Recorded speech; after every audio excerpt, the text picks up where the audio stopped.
Shalom, peuple de Dieu. Shalom, le serviteur, tous ceux qui nous suivent à ce moment. Que Dieu soit avec vous. Que la paix du Seigneur soit dans vos maisons, soit partout où vous êtes maintenant. Que cette paix, que cette puissance du Saint-Esprit soit maintenant le maître de contrôler tout espace que vous vous retrouvez. Que le Saint-Esprit prend le devant de toutes choses. Que le Saint-Esprit ouvre nos intelligences maintenant. Que le Saint-Esprit ouvre nos sagesses maintenant. Que le Saint-Esprit ouvre nos esprits maintenant. Afin que nous puissions passer ces moments agréables dans la présence de Dieu. Dans la présence de l'Éternel. Avec la puissance et la présence du Saint-Esprit. Car lorsque le Saint-Esprit est là, il nous amène dans le profond, dans ce bain spirituel. Il nous amène dans ces compréhensions spirituelles. Il nous amène à comprendre ces choses tellement bien quand on parle de notre Seigneur. Parce que le Saint-Esprit est celui qui te donne cette envie, ce désir de comprendre, ce désir d'écouter, ce désir de passer ce temps agréable. C'est seulement le Saint-Esprit. Parce que sans le Saint-Esprit, le moment sera entre guillemets passe-temps inutilement. Le moment sera, il y a même ceux qui à peine commencé, quelques minutes après, ils zappent, ils passent de l'autre côté. Parce que l'homme actuel cherche ce qui lui plaît. L'homme actuel cherche d'abord le titre. Aujourd'hui, je vois dans le monde d'Internet, il y a les titres. Donc, le titre qui attire déjà certaines personnes parce que c'est le désir de l'homme. L'homme a le désir d'avoir un certain titre qui frappe aux yeux. Un certain titre, avant de regarder le titre, le thème c'est quoi? Le titre c'est quoi? Ainsi de suite. Rien que le thème ou le titre peut pousser certains à entrer et d'autres à ne même pas écouter une seconde. Ça, c'est l'homme. Oh, lorsque nous sommes poussés par le Saint-Esprit, nous ne regarderons pas ces choses. Le Saint-Esprit va nous amener là où il veut. Le Saint-Esprit va nous pousser à écouter ce qu'il veut. Et que le Saint-Esprit soit avec vous. Et que le Saint-Esprit vous amène à écouter pas seulement ces temps issus, mais même d'autres serviteurs, sans pourtant regarder le thème du message, c'est quoi? Sans pourtant regarder cela. Mais que le Saint-Esprit fasse quelque chose. À tous ceux qui me suivent maintenant, que le Saint-Esprit travaille afin qu'il puisse comprendre les choses cachées, ce qui est caché, révélé par l'Esprit. Ce qui est caché, que le Saint-Esprit puisse leur révéler ces choses afin de comprendre. Comme je dis toujours, lorsqu'on comprend une chose, ça devient facile pour nous. Quand la chose est comprise, cela veut dire c'est facile. Maintenant, je peux faire parce que j'ai compris. Maintenant, je peux bien le pratiquer parce que j'ai compris. Que le Saint-Esprit vous aide vraiment à être patient à des choses très importantes. Que le Saint-Esprit vous aide vraiment à se donner vraiment. Vous amène pas à regarder le thème, comme j'avais dit, le thème qui frappe, recevez la bénédiction, l'onction plus, ainsi de suite. Non, mais que le Saint-Esprit vous amène dans des paroles, même si c'est sans thème, même si c'est sans titre, mais que le Saint-Esprit, si c'est important pour vous, que le Saint-Esprit vous amène. Car c'est la parole qui nous a guéris. C'est la parole qui nous a sauvés. Et que Dieu vous bénisse. Nous continuons notre temps que nous passons ensemble. Notre moment d'exhortation, de partage, de prédication. Notre moment que nous passons ensemble avec ce thème vie nouvelle. Pour ceux qui suivent directement sur la chaîne de www.one-tv.org, c'est tout le lundi à partir de 19h30 que ce temps de partage commence. Tout le lundi à partir de 19h30. pour ceux qui suivent directement via www.one-tv.org.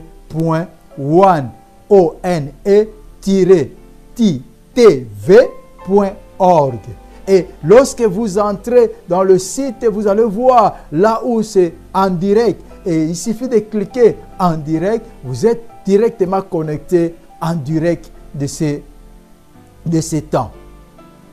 Que Dieu soit avec vous.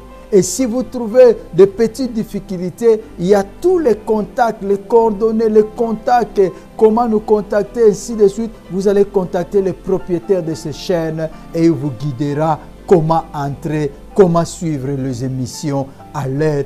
Comme je dis, la vie nouvelle, c'est chaque lundi à partir de 19h30 que ça se passe. Que Dieu vous bénisse, bien-aimés, et que ces moments soient agréables pour nous tous pendant que nous sommes devant le Seigneur. Seigneur, bénis ces moments. Je te bénis encore car tu nous as donné cette grâce. Tu nous as fait cette faveur non mérité, Seigneur, car on n'a pas mérité. Il y a beaucoup qui ont cherché, Seigneur, qui ont eu le désir de t'écouter, mais ils ne sont plus vivants. Ils n'ont pas eu cette opportunité, Seigneur. Mais tu nous as fait grâce, Jésus. Bénis ces moments et que le Saint-Esprit prend le devant de toutes choses dans le nom puissant de Jésus-Christ. Alléluia. Nous parlons toujours de ce sous-thème veiller et prier. Et nous sommes toujours dans l'étape ou dans la première étape que nous parlons de veiller. Veiller. Si tu ne veilles pas, tu n'arriveras pas à bien prier. Les choses que tu ne maîtrises pas, ça sera difficile de l'expliquer. Or, si tu ne veilles pas, ça sera difficile même dans tes prières. C'est pour cela que nous voyons beaucoup de chrétiens aujourd'hui, ils prient. Oui, ils prient, ils crient même. Lorsqu'ils prient, tu les vois en mouvement, ils crient et ils donnent l'énergie. Mais la prière sans veiller, ça devient comme si, je dis bien, le temps perdu, le temps passé du temps. Pourquoi? Parce que si tu veilles, tu sauras quoi prier. C'est pour cela que le Seigneur a commencé par veiller. Il a dit veiller et après il dit veiller et prier. Donc, si tu ne veilles pas, tu ne sauras pas même quoi prier. C'est pour cela beaucoup de prières. C'est que je répète souvent, si le Seigneur pose la question, qu'est-ce que tu veux que je fasse? Peu de chrétiens auront des réponses directes. Comme ce papa qu'on avait vu dernièrement, lorsque le Seigneur lui a posé la question, c'est depuis quand que cette situation a commencé? La Bible directement, il a répondu, depuis son enfance. Parce qu'il veillait. S'il ne veillait pas, il ne pouvait pas donner direct cette réponse. Et il ne pouvait pas expliquer au détail la situation. Mais comme il veillait, c'est pour cela qu'il avait la facilité d'expliquer la situation. Donc, le fait de veiller, ça te donnera, ou ça te montrera comment prier. Donc, veiller te montre comment prier. Veiller ouvre la porte de la prière. Ce n'est pas prier comme ça, dans le vide. Venir à l'église, prions. Dans nos maisons, prions. Prions, prions, prions. Mais en fait, le diable est toujours là. L'ennemi est là. Il travaille avec le même système. Il travaille avec les mêmes choses. Mais nous continuons à prier sans pourtant comprendre comment l'ennemi travaille. Ça, c'est très dangereux. Ça rend la prière inefficace. Et à certains moments, nous voyons comme si Dieu ne fait rien. Oh, le problème c'est nous ne veillons pas. Si tu veilles, tu sauras quand est-ce que le voleur entrera. C'est la Bible qui nous le dit. Si le maître de la maison savait à quelle heure le voleur devait arriver, il veillera. Il restera debout. Mais comme le maître de la maison est toujours surpris que le voleur a déjà tout pris, il se réveille après. Ah, il y avait un voleur. Le voleur m'a visité et il a volé ceci, cela, ainsi de suite. C'est comme ça que l'ennemi travaille. Lorsqu'il voit, nous ne veillons pas, il peut venir quand il le veut et entre, piller, prendre nos biens et il part. Et c'est ainsi de suite. Veiller te donnera la porte à la prière. Et lorsque tu vas prier par rapport à la façon que tu veillais. Tu vas prier par rapport à la façon que tu vois les choses. Oh, si tu n'as pas veillé, donc ce qui veut dire que tu n'as rien vu. Tu n'as rien remarqué. Et ta prière sera à peu près, peut-être, supposons. Ta prière sera avec ce genre de mots. Parce que tu n'as pas veillé.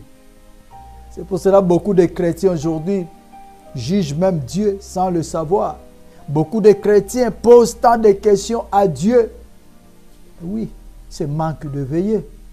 Si tu ne veilles pas, tu seras surpris. Et quand tu seras surpris par l'ennemi, cela te poussera. Oh Dieu, si tu existes vraiment, pourquoi ces choses? Pourquoi ces choses? Et si tu veilles ou tu réfléchis bien, tu vas comprendre que les choses que tu es en train de subir aujourd'hui, ça n'a pas commencé aujourd'hui. C'est toujours la même chose qui se répète. Quand le voleur comprend que la faiblesse de cette maison, c'est la porte.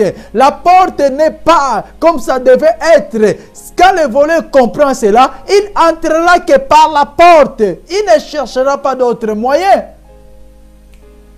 Il entrera que par la porte parce qu'il a compris cette maison a sa faiblesse. Et la faiblesse, c'est la porte. La porte n'est pas solide. Chaque fois que tu viens, on ne ferme pas la porte avec la clé. C'est toujours ouvert. Il suffit de bouger le poignet, c'est déjà ouvert. Si le voleur comprend cela veut dire il entrera que par cette porte.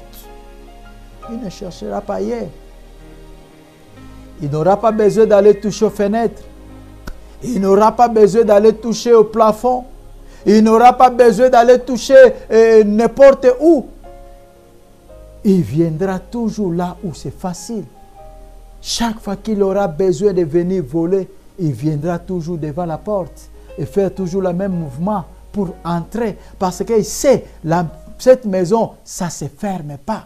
La porte est toujours ouverte. Si tu regardes ta situation, si tu regardes ton problème, le problème que tu es en train de passer maintenant, si tu réfléchis bien, si tu le regardes bien, tu vas comprendre que ça n'a pas commencé aujourd'hui.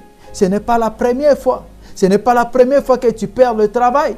Ce n'est pas la première fois que tu divorces. Ce n'est pas la première fois. Tu verras que ça a déjà arrivé. Souvent c'est comme ça. Et le diable a vu la faiblesse. Il commence toujours à attaquer là où c'est faible. Faisons beaucoup attention. Beaucoup attention. Au lieu de prier, passer des heures et des heures dans la prière. Après, les heures et des heures dans la prière, on les détruit parce qu'on ne veille pas.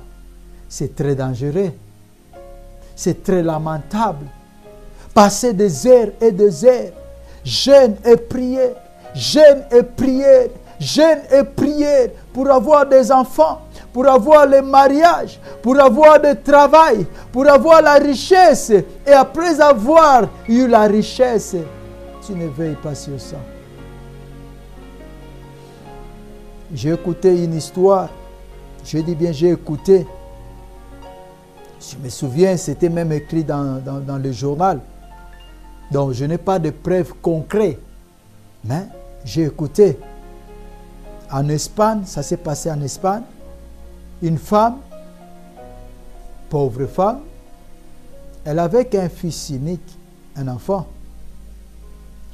Et un jour, cet enfant a joué au loto et il a gagné beaucoup d'argent. Lorsqu'il a gagné beaucoup d'argent, il s'est fait offrir une voiture de marque. Je ne peux pas citer les noms, je ne suis pas ici pour faire la publicité. Il a acheté une voiture de marque. Et un jour, il voulait sortir pour aller se faire plaisir. Sa mère était là. Au lieu de veiller sur son enfant, de lui dire peut-être non, ne sors pas. Restons dans la maison. Sortir pour aller où? Arrête un peu ceci. Non. Il a laissé. Et l'enfant est sorti avec cette voiture de luxe. En roulant tellement vitesse, il a fait l'accident. Et dans cet accident, il a perdu la vie. Et lorsque la mère, la pauvre mère a écouté cela, elle commença à pleurer. Elle a dit, à quoi ça servent tous ces millions qu'il a gagnés? À quoi ça servent? Ça me servira à quoi? Je l'ai perdu. C'est lui qui était utile pour moi. Ce n'est pas l'argent. J'étais bien étant pauvre, mais avoir ou voir mon fils. Maintenant, vivre sans lui, avec l'argent, ça ne me sert à rien. Au lieu de veiller, d'empêcher son fils de sortir, elle n'a pas fait. Elle a laissé son fils sortir. Et voilà, l'ennemi était là. Elle a vu la faiblesse. L'argent est entré. Elle ne veillait plus. Elle qui était toujours avec son fils. Elle qui était toujours partout où elle était. Elle suivait son enfant. Elle contrôlait son enfant. Elle veillait sur son enfant. Lorsque l'argent est arrivé, au lieu que l'argent soit la bénédiction, l'argent devient la malédiction. Au lieu que l'argent soit le bonheur, la joie, mais l'argent devient la mort. Ça devient la souffrance. Combien de fois le Seigneur nous a bénis, au lieu que cette bénédiction, au lieu de veiller sur cette bénédiction, non, cette bénédiction devient la destruction de nos vies chrétiennes. Combien de fois, bien-aimés? Combien de fois? Le Seigneur dit aux disciples, restez ici, veillez, veillez sur vos vies. Veillez pour ne pas tomber dans la tentation. Restez ici et veillez. Matthieu 26, 38. Parce que le temps est mauvais. Nous allons lire un passage dans le livre de 1 Roi. Et nous allons continuer. Si on n'arrive pas à bien détailler, on va continuer dans les prochaines émissions avec ce passage. Ça dépend comment le Saint-Esprit va nous amener. 1 Roi 3, nous connaissons bien cette histoire. 16 jusqu'à 28. 1 Roi chapitre 3, versets 16 à 28. La Bible dit ceci. Alors des femmes prostituées vinrent chez le roi et se présentèrent devant lui. L'une des femmes dit, pardon mon Seigneur, cette femme et moi nous habitons dans la même maison et j'ai accouché près d'elle dans la maison. Or le 3e jour après mon accouchement, cette femme a aussi accouché. Nous étions ensemble. Personne d'autre n'était avec nous dans la maison. Il n'y avait que nous deux dans la maison. Le fils de cette femme est mort pendant la nuit parce qu'elle s'était couchée sur lui. Elle s'est levée au milieu de la nuit. Elle a pris mon fils à mes côtés tandis que ta servante dormait. Et elle l'a couché dans son sein. Et son fils qui était mort, elle l'a couché dans mon sein. Le matin, je me suis levé pour allaiter mon fils et voici qu'il était mort. Je l'ai regardé attentivement le matin et voici que ce n'était pas mon fils que j'avais enfanté. Je m'arrête au verset 21. La Bible dit ceci, 2 femmes ont accouché, chacun a eu son enfant. Je crois qu'on avait déjà parlé de la première partie de ce passage. À cause de manque de veillée, l'autre s'est endormi sur son fils et il était mort. Il était mort. Pourquoi? Parce que au lieu de veiller, il n'avait pas fait et le sommeil l'a pris, il a dormi sur son fils et était mort. Mais deuxième cas, c'est quoi? Lorsqu'elle s'est réveillée, elle a remarqué que son fils était mort. elle a remarqué que la malédiction était entrée en lui. La mort a pris place. Le diable a remarqué. Oh Jésus, alléluia, le roi des rois. Alléluia, Jésus, reçois la gloire, Seigneur. La Bible dit, elle a remarqué que son fils était mort. Et elle a regardé de l'autre côté. De l'autre côté de la femme qui devait veiller sur son fils.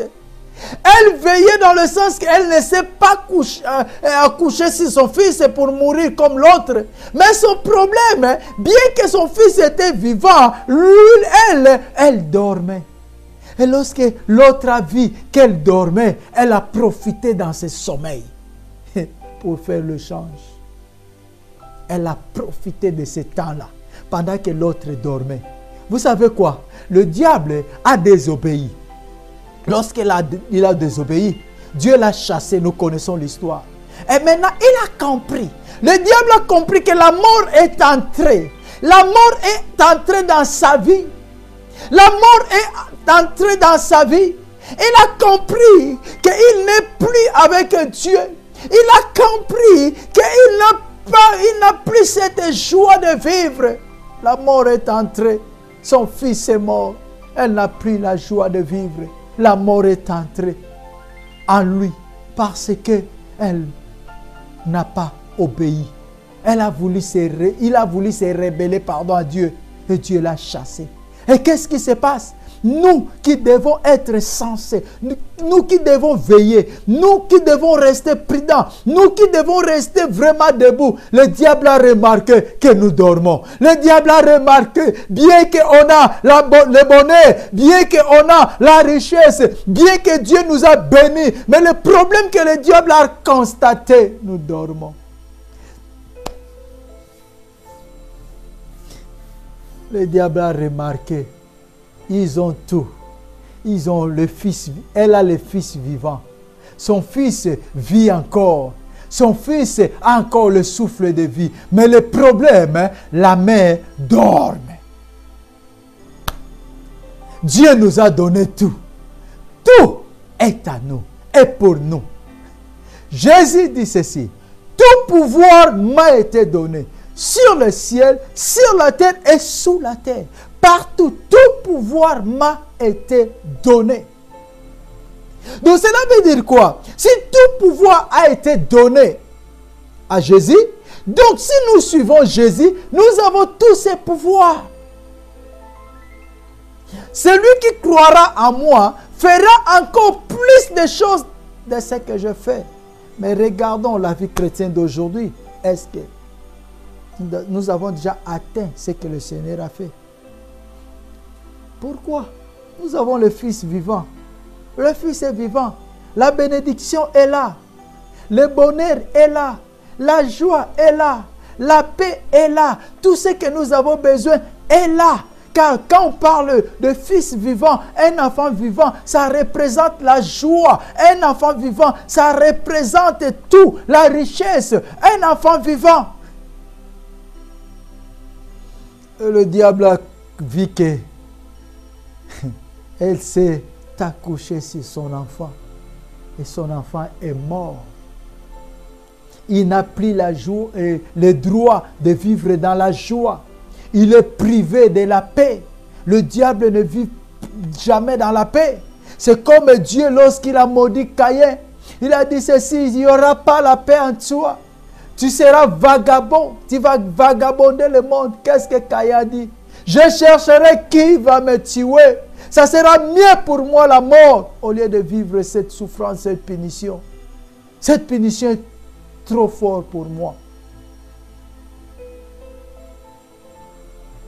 Le diable a remarqué qu'il ne peut plus vivre dans la joie.